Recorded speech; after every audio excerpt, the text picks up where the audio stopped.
We're going to be going over the 10 makot. I recommend maybe getting a pencil or a pen and paper to write down the things so we could save them for the Seder to share these thoughts with our families.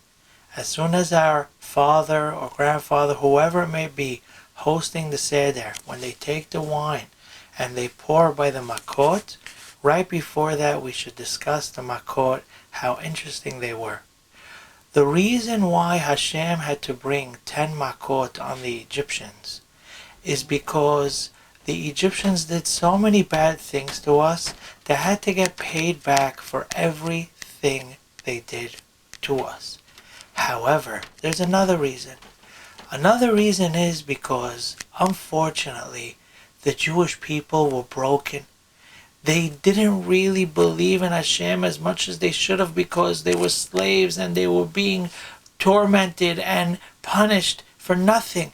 And they were crying and they were waiting for Hashem to send them the salvation, the Yeshua.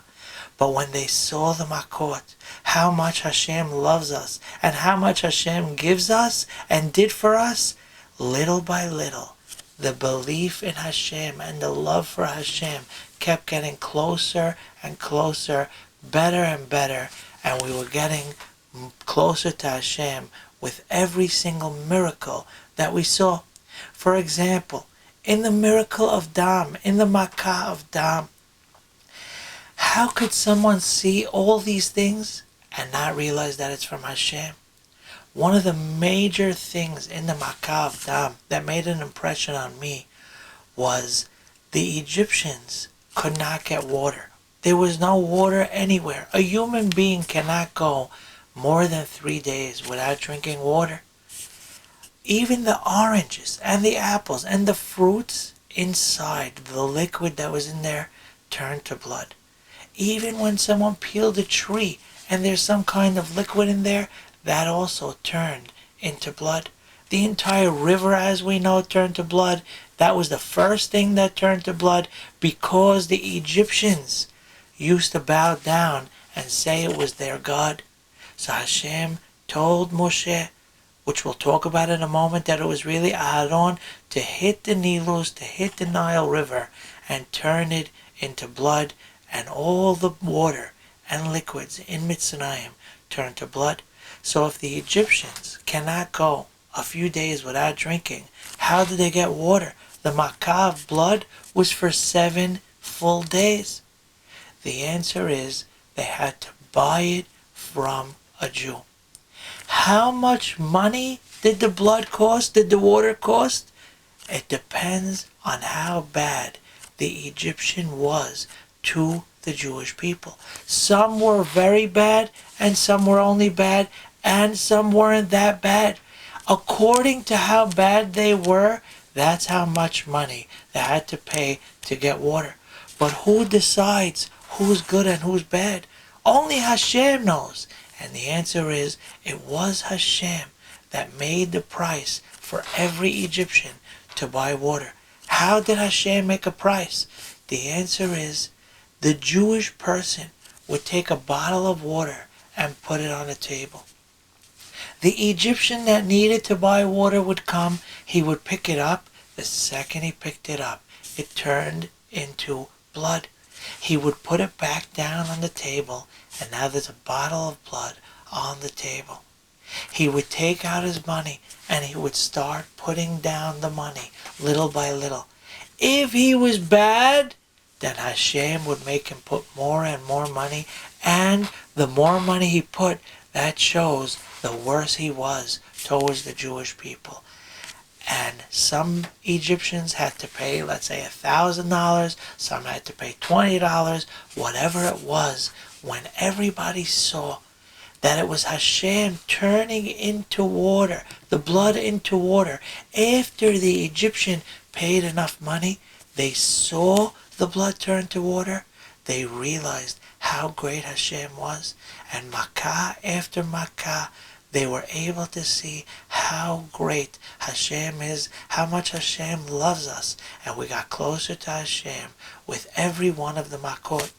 Another point that we should elaborate on in the Makkah of Dam is that Moshe was told to take the stick that was created 2,400 and something years before Yetziat Mitzrayim, on the first Friday night, right before Shabbat, in world history, Hashem created 10 amazing things, even more amazing than the amazing world that we have.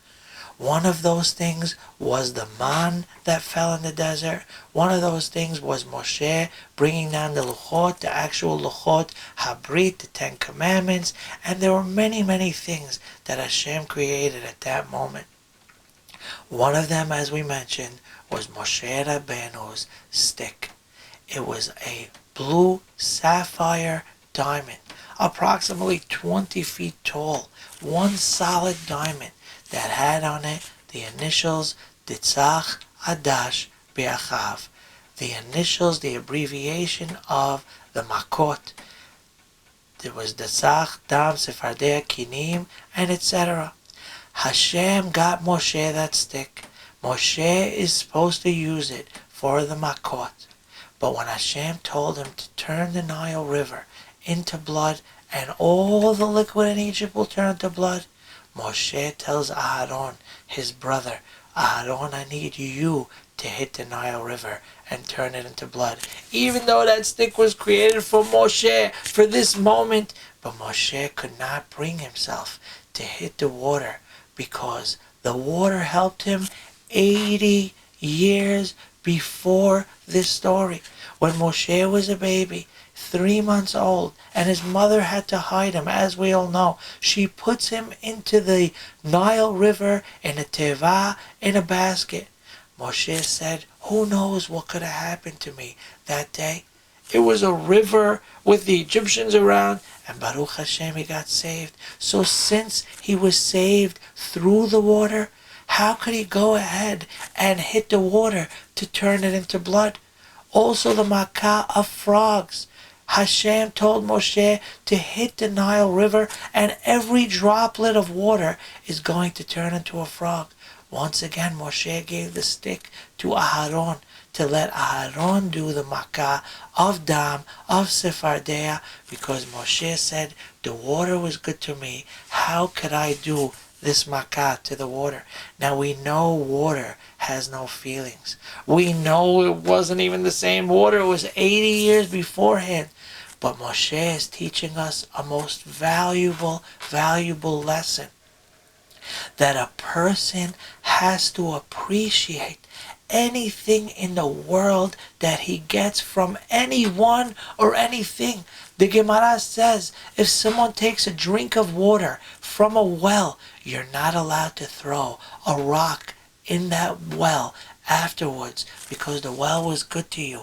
We don't want to be negative and bad to something that was good to us. If we're even recognizing physical things with no feelings that we get good in this life, whatever it might be, then we realize the good that people do to us. And then of course we realize all the beautiful good things that Hashem does to us. Even the third Makkah, Moshe was not able to turn the sand into lice because of this also. The ground was good to him. When the Egyptian tried to kill the Jewish person, and Moshe saw, and the ground opened up and swallowed that Egyptian for killing a Jew, the ground was good to Moshe. It helped him. So because of that, he didn't want to hit the ground, the dirt, and turn it into bugs. So back to the Makkah of Dam. Hashem tells him to turn it into blood. Moshe couldn't do it, which teaches us, like we said, a huge lesson to always appreciate everything that's around us. Another thing to mention in the Makkah of Dam, of blood, is it says in the Pasuk that there was blood in the stone and wood as well. Now we mentioned that only liquid turned into blood, but in stone there's no liquid. In wood there's no liquid, right? The answer is, our rabbis tell us, that every idol in Egypt, whether it was made out of blood, whether it was made out of stone, started to bleed as well, even though there's no liquid. So everybody could realize that Hashem is the only God, and that's why he made the statues bleed, so the Egyptians who prayed to these idols, to this stone and wood, realize now that Hashem was the only God. There was only one idol in Egypt that did not bleed. Hashem wanted Paro to think that his idols have power, so he did not let Paro's idol bleed. But obviously later, Paro realized that Hashem is the only one in charge. Unfortunately, in the Makkah of Dam, the fish also died. Now some will say, obviously, if there's no water in the Nile River, then the fish are going to die. Hashem could have made a miracle. We see Hashem made a miracle in the Mabul, way before the story of Mitzrayim, in the parasha of Noach, when Hashem brought a flood to the world. The water was not just regular water. The water was boiling, boiling, boiling hot, just like our mothers are boiling certain dishes and countertops safely, which we stay away from before Pesach, to kosher things in the kitchen. So too Hashem had to make his world kosher and used boiling water in the Mabul, in the flood, to kosher his world. The fish, even though the water was boiling, Hashem said the fish did nothing wrong. So if the fish did nothing wrong, then why would they deserve to die, to perish? The answer is Hashem saved them in the Mabul. So over here too, Hashem could have made a miracle and saved the fish as well. But guess what? The fish deserved punishment, because when Paro threw in the Jewish children, right, the fish did not behave like they should have, and therefore they deserved also to be punished in the Makkah of Dam. Now a good note to keep in mind, that when Paro decreed to throw all the babies, baby boys that were born, even Egyptian babies, were thrown into the water. However, our rabbis tell us that when the water continued in the river further down, where there were no people, malachim, angels, came to save those babies that were thrown in alive, and the angels saved them. As a matter of fact, the Midrash says that for every baby that was taken out, Hashem had an angel save them, fed them milk, fed them honey, until they were old enough to go back home. Each child knew exactly who their parents were. Another miracle by Hashem for the people, and they went to their parents, Baruch Hashem, years later. As a matter of fact, the angels were hiding these Jewish children under trees that were apple trees. And that's why in certain Pizmonim, in Shir HaShirim, we talk about the apple tree. Some people even have the custom. It's not everybody's custom, not our custom, but there are many people that do it. They put apples in the Haroset for the night of the Seder to remember the apple trees that the angels hid the Jewish babies underneath when they were saved, because they were saved, and it was a beautiful story to remember that. They eat apples the night of the Seder, but we only do what our custom is, but it's a good thought to know that those babies were being saved. One more point in the Makkah of Dam before we continue is Paro asks his wizards, the stargazers, the magicians, can you guys make the Makkah of blood also?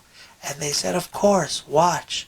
They bought water from the Jewish people, as we mentioned before, for a lot of money, I'm sure, because the wizards, the advisors of Paro were very wicked. They take the water, they turn it into blood, but it was not real blood.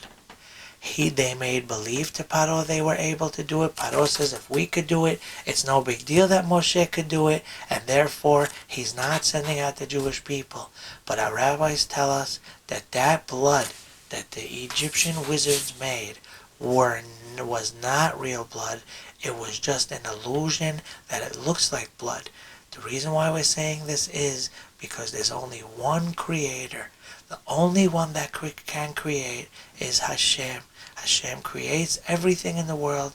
The Egyptians made believe, but obviously they cannot create.